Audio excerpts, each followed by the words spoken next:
आपके पास अपना आधार कार्ड होगा, आपके पास अपना पैन कार्ड होगा, आपके पास परिवार का राशन कार्ड होगा। सवाल सबसे बड़ा ये है कि ये तीनों चीज़ें जो आपके पास मौजूद हैं, आधार कार्ड, पैन कार्ड और राशन कार्ड, क्या ये काफ़ी हैं ये बताने के लिए कि आप भारत के नागरिक हैं?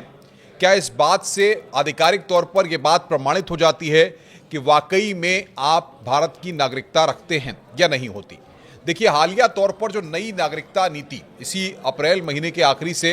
जो नई नागरिकता नीति की बात है, उसमें जो तमाम चीज़ें हैं और जो फैक्ट्स निकल करके सामने आए हैं, जो जानकारियां हमें मिल रही हैं, उसके मुताबिक आधार कार्ड,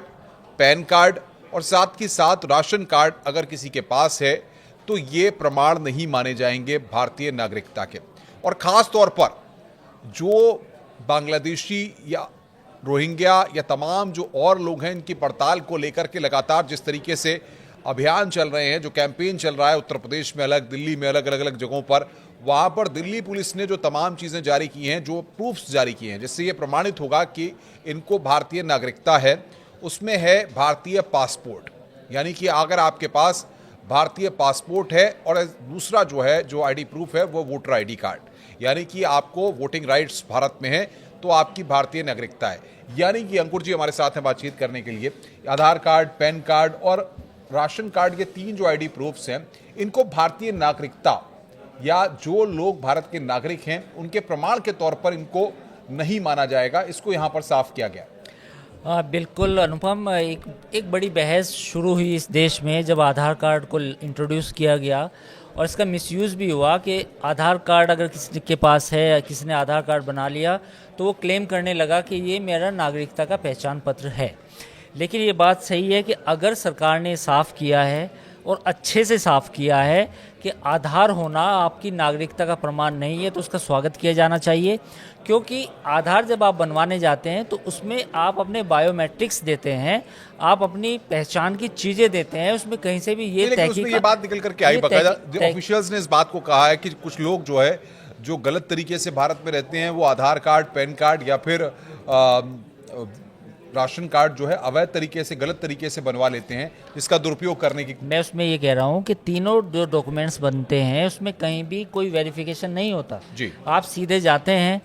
आधार में आप अपने बायोमेट्रिक्स देते हैं, पैन कार्ड में तो उसकी भी ज़रूरत नहीं है, और राशन कार्ड तो आप किसी को रिश्वत दे के बनवा सकते हैं। तो जब ये चीज़ें होती हैं तो उसमें तो कोई पुलिस वेरिफिकेशन है नहीं। तो इसलिए सरकार को मुझे लगता है कि स्पष्टीकरण देना पड़ा कि भाई पासपोर्ट अगर है, क्योंकि जब हम पासपोर्ट बनवाते हैं तो पुलिस बाकायदा एक उसमें प्रोसेस है कि पुलिस आएगी, तहकीकात करेगी, आपका थाना चेक होगा, आपकी तहसील चेक होगी, आपका एड्रेस घर का चेक होगा और फिर आपका पासपोर्ट बनेगा। तो ये मुझे लगता है कि स्वागत योग्य कदम है, क्योंकि इससे देश में जो अवैध घुसपैठ की जो बातें हो रही हैं कि इतने करोड़ हैं, इतने लाख हैं, इतने हज़ार हैं, तो उस पर स्पष्टीकरण आ जाएगा और सरकार को भी फ़ायदा होगा कि उन लोगों को ट्रैक किया जा सके। अंकुर जी, लेकिन सबसे बड़ी बात यह है कि अगर हम देखें जिस तरीके से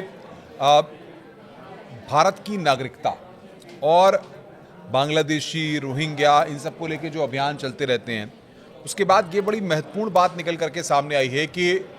जो लोग भारत के अंदर रह रहे हैं, इस तरीके से ये आईडी प्रूफ्स बनवा लेते हैं, यहाँ पर जो सरकारी गवर्नमेंट की स्कीम्स होती हैं उनका बेनिफिट ये लोग लेते हैं। लेकिन जब इस तरीके की ड्राइव्स चलती हैं, जब इस तरीके के अभियान चलते हैं, तब इन लोगों को ट्रेस किया जाता है, तब ये लोग पकड़ में आते हैं और तब जाकर के उनके आधार कार्ड या पैन कार्ड की जाँच की जाती है। क्योंकि हालिया तौर पर ऐसा देखा गया, कई राज्यों की पुलिस ने जब बांग्लादेशियों या रोहिंग्याओं को पकड़ा जो अवैध रूप से भारत में रह रहे थे, तो उनके बारे में ये जानकारियाँ निकल करके सामने आई कि जो आधार कार्ड या पैन कार्ड या फिर राशन कार्ड बनवाए गए, वो उन पर अमूमन पते ही गलत हैं, सिर्फ रोड का नाम लिखा है, सिर्फ नाम गलत लिखे हुए हैं, या तमाम और चीज़ें जो है वो लिखी नहीं गई हैं, पिता का नाम, ये तमाम चीज़ें जो है गलत लिख दी गई हैं। यानी कि एक बड़े स्तर पे फ्रॉड किया गया। बिल्कुल फ्रॉड तो है। और देखो, अब जैसे ही ये इंडिया पाकिस्तान की टेंशन हुई, उसके बाद सैकड़ों लोग ऐसे पाए गए जिनके पास कोई नागरिकता नहीं थी, सैकड़ों पाकिस्तानी भी ऐसे मिले। एक महिला तो आज की कोई खबर थी कि कोई 40 साल से इंडिया में रह रही थी, यहाँ पे सब कुछ शादी ब्याह सब कुछ हो गया और बाद में पता चला कि वो पाकिस्तान से जब आई तो वापस लौटी ही नहीं। तो ऐसे बहुत सारे मामले हैं और ये तो चूंकि इंडिया पाकिस्तान की टेंशन हुई तो अभी सैकड़ों लोग मिले हैं, लेकिन इनकी तादाद कहीं ज़्यादा हो सकती है। तो मेरा मानना है कि सरकार को इसमें जांच करनी चाहिए और जो क्लैरिफिकेशन सरकार ने दिया है उसको इम्प्लीमेंट करे,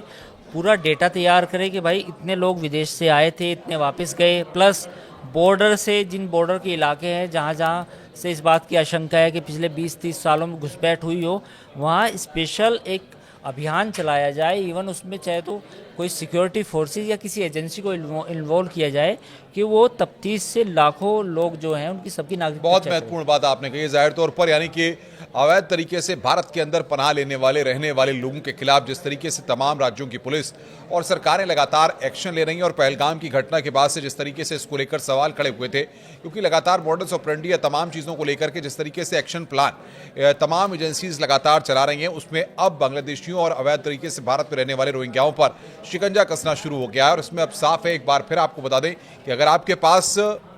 पासपोर्ट है, अगर आपके पास वोटर कार्ड है, तो इन दो पहचान पत्रों के आधार पर आपकी भारतीय नागरिकता की पहचान हो सकती है। और इसको लेकर के साफ तौर पर बाकायदा